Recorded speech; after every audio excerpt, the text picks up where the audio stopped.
Oke teman-teman, di minggu ini kita bakal belajar soal analisis data non-parametrik 2 sampel berpasangan dengan SPSS. Kita bakal ngadain 3 uji. Yang pertama ada uji McNemar, yang kedua ada uji tanda atau sign test, dan yang ketiga ada uji peringkat bertanda Wilcoxon.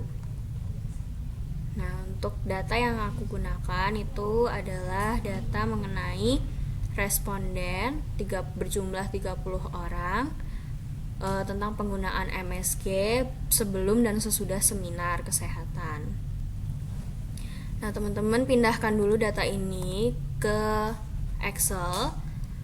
Terus teman-teman copy bagian angkanya aja sebelum dan sesudah ini.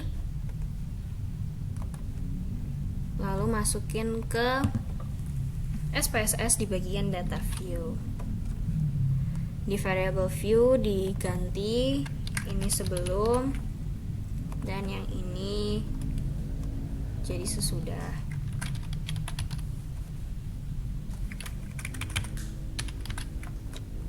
Di bagian label diganti dengan sebelum seminar dan yang ini sesudah seminar. Desimalnya dipastikan 0.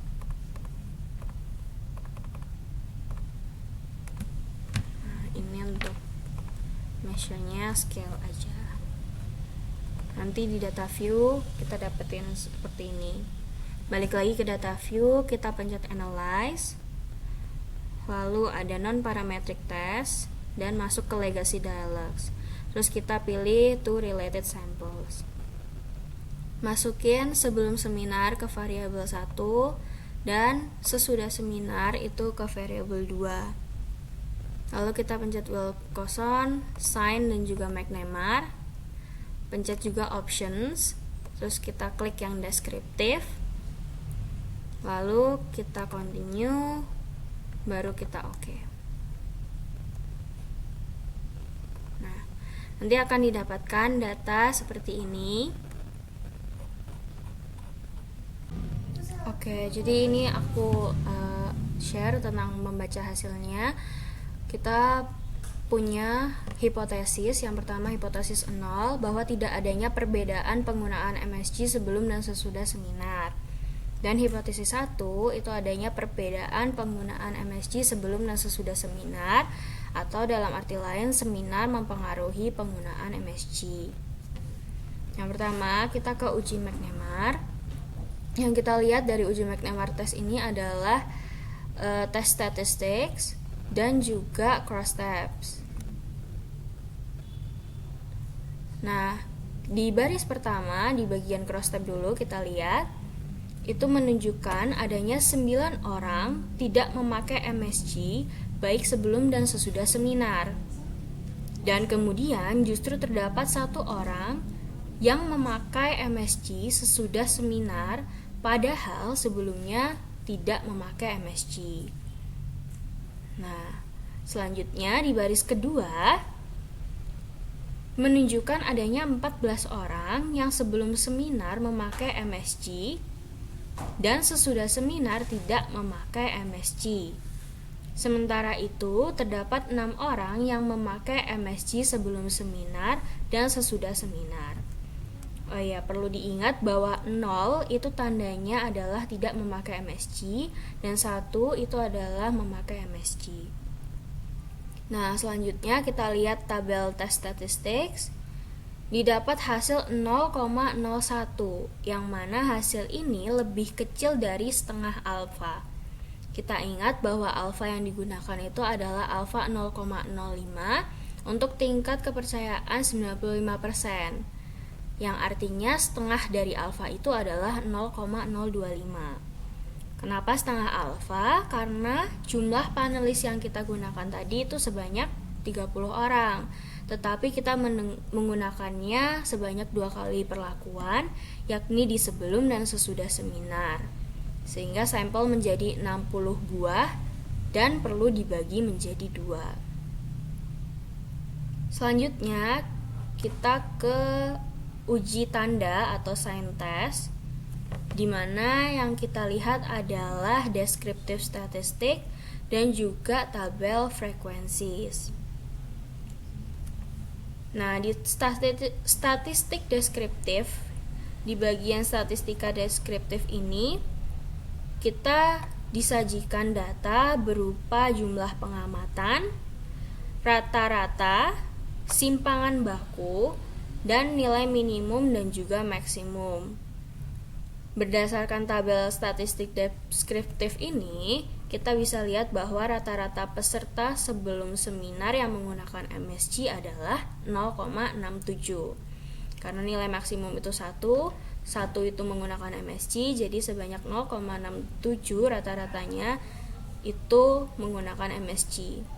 Dan nilai rata-rata setelah seminar menurun menjadi 0,23 untuk peserta yang menggunakan MSG.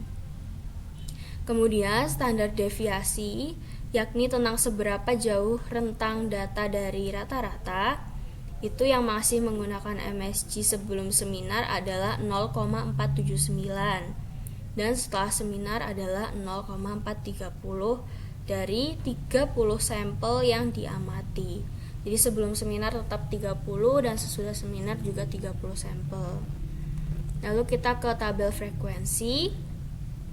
Ini adalah menunjukkan banyaknya tanda bagi selisih ranking.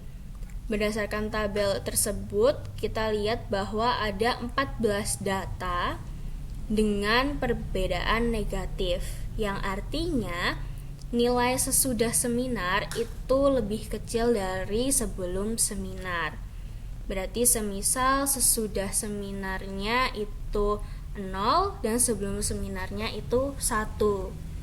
Sementara ada satu data dengan perbedaan positif, yaitu sesudah seminar lebih besar dari sebelum seminar.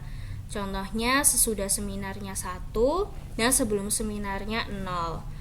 Berarti sesudah seminar menggunakan MSG dan sebelum seminar tidak menggunakan MSG.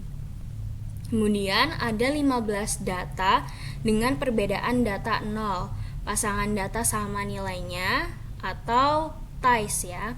Nah, ini artinya tidak ada perbedaan. Semisal sebelum seminar dia pakai MSG, setelah seminar dia juga tetap pakai MSG.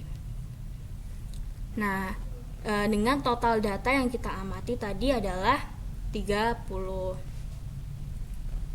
Lalu kemudian ada tes statistik, ada tabel tes statistik.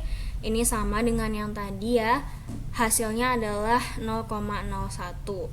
Yang artinya itu masih di bawah alfa, yakni 0,05, sehingga hipotesis 0 dapat ditolak. Selanjutnya ada uji Wilcoxon. Untuk yang digunakan adalah tabel rank atau perankingan dan juga tabel tes statistik.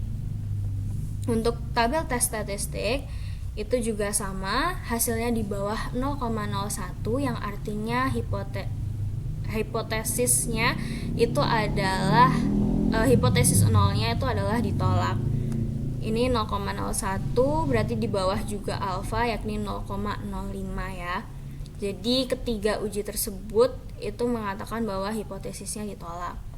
Nah, sementara itu untuk tabel ranking ini menunjukkan adanya negative ranks seperti di sebelumnya di uji tanda, bahwa ada 14 data yang menunjukkan bahwa sesudah seminar itu datanya lebih kecil dari sebelum seminar.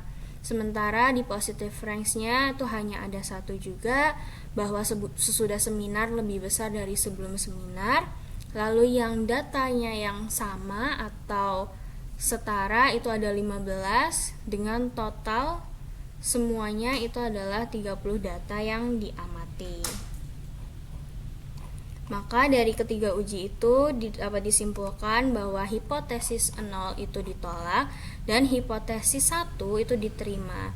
Adanya perbedaan penggunaan MSG sebelum dan sesudah seminar. Mungkin itu untuk materi minggu ini. Terima kasih.